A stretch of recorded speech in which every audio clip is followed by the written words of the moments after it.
Hello guys, hello everyone. Бүгін біз сіздермен бірге future continuous tense жағын өтетін боламыз. Future ол бізде будущее, болашақ, continuous созылыңқы шақ, яғни болашақта болатын созылыңқы іс-әрекет. Действие, которое происходит в будущем длительное время. Енді қараңыздар. Келешекте белгілі уақыт аралығында болып жататын іс-әрекет. At this time tomorrow I will be having a rest. Бұл уақытта ертең мен демалып жатамын. Немесе келешекте белгілі уақыт аралығында болып жатқан ұзақ, бірақ үзіліссіз іс-әрекет. I will be preparing for my exam on May. Яғни мен дайындалып жатамын, дайындаған өзімнің экзаменіме, который майда болады. Яғни будущего оценка, және де ұзақ болатын процесс. Тағы да мысалдар келтірейік.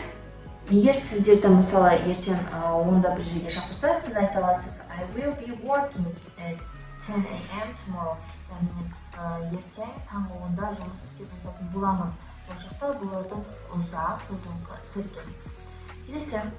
Немесе келешекте белгілі бір уақытта не істеп жататыныңызды айтқанда. This time next week we will be flying to Paris. She will be studying all evening. Жаңағыда, I will be preparing for my exam on May. То же самое, ұзақ қайталанатын іс-әрекет, Және де сіздер егер де сыпайы сұрағыңыз келсе, біреудің жоспарын сұрағанда сіз айта аласыз. Will you be using the car tonight? То же самое future continuous tense'ті, мысалы, болашақта осылай сұрай аласыздар. Енді жасау формасына қараңыздар. Болымды кезі жаңағы subject дегеніміз I, you, is, he, she, оның бәрі subject.